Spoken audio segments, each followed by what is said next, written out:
જીવન ટૂંકાવે ત્યારે શું કહે આપઘાત કર્યો, પણ આ ખંડુભાઈ જેવા વડીલો પૂરું જીવે તો એને શું કહેવાય મરણ કહેવાય.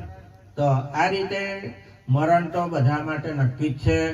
તો આપણે પણ આ પ્રીતમદાસ કહે છે કે સત્સંગ નહીં સુરલોકમાં કહી પાતાળે પ્રસંગ. તો આ પ્રીતમદાસ કહે છે કે સત્સંગ કોઈક જગ્યાએ જ ભાગ્ય થતો હોય છે. તો આવા આપણા માંડવી માંગરોળ છે, પછી આ સેવા સમિતિના લગભગ 3 તાલુકા એ બધા એટલી બધી સરસ પ્રવૃત્તિ કર્યા કરે છે. બધા ખબર ને ક્યાંથી ટાઈમ કાઢે, પૈસા ક્યાંથી કાઢે, વાહનો લઈને આવવાનું એમને થોડો હોય. અને ખૂબ આનંદની વાત કહેવાય કે હવે આટલું આંગણું ભરેલું હોય તો આપણને આપણું હૈયું ફૂલકાય કે આપણે જે આ દુઃખ છે ને ભૂલી જઈએ. લગભગ હમણાં પ્રવીણ કે એમને ઘરવાળી કે એમને મમ્મીને કોઈને યાદ નહીં આવતું કે અમારે અહીંયા આટલું બધું દુઃખ અમારા પર આવી ગયું. અને એટલા માટે જ આપણે બધાએ આવવાનું કે અને આપણું પણ મરણ તો આવવાનું છે ને.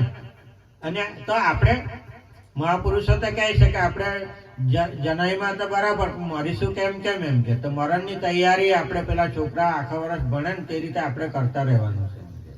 અને તો આપણને કોઈ હાય કરતા મરે અને કોઈ હરિહરી કરતા મરે. કેમ કે એને એવું જ્ઞાન મેળવેલું છે તો એ રીતે સુખેથી મરી શકે એમ છે.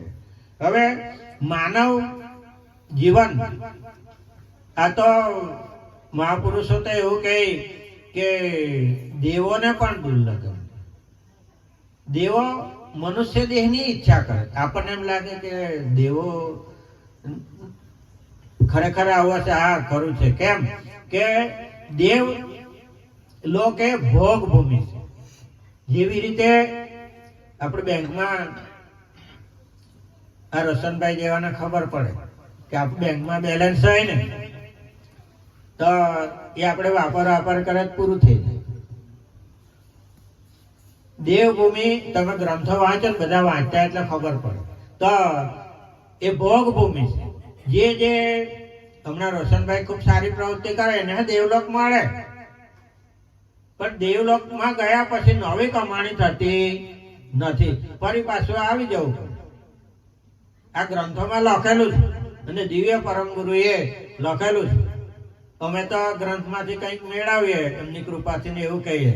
આમાં કોઈ અમારા કિસ્સામાં કોઈ શબ્દ તમને કહેવાય નહીં. તો આ દેવ લોકો પણ આ માનવ દેહની ઈચ્છા કેમ કે સત્સંગ કરી શકે એટલા માટે. કેમ કે ત્યાં 52 અક્ષરની વાણી જ નથી અને એટલા માટે એ લોકો સત્સંગ કરી શકતા નથી અને નવી કમાણી કરી શકતા નથી.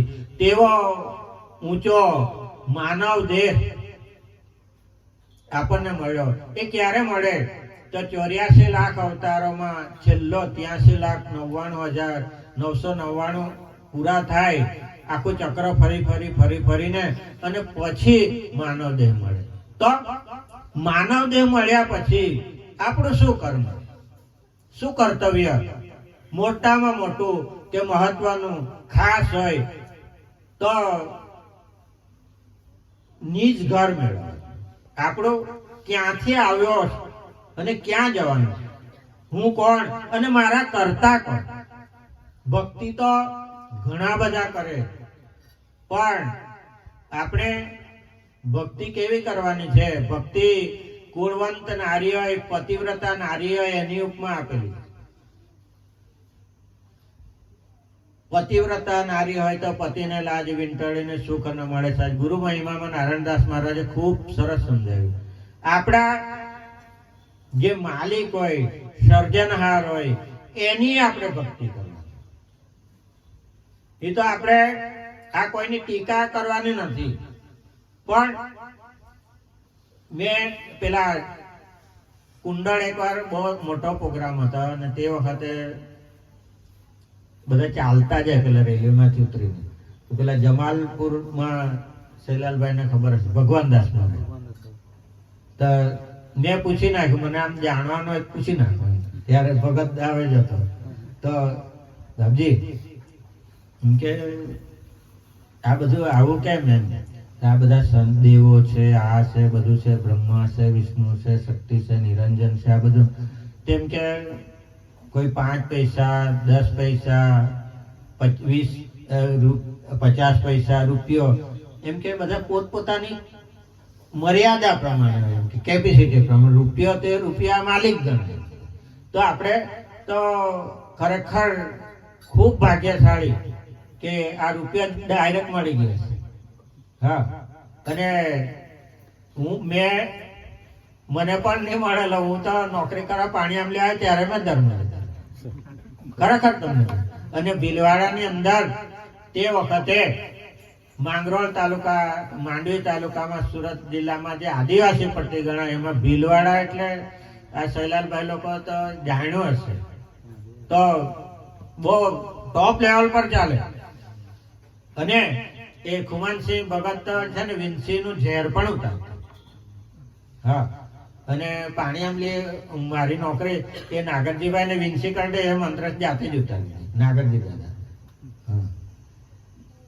અને એકલા જ વાડીએ રહેતા હતા. હું 4 વર્ષ રહ્યો અહીંયા, તો હું વાડીએ જ એમ નહીં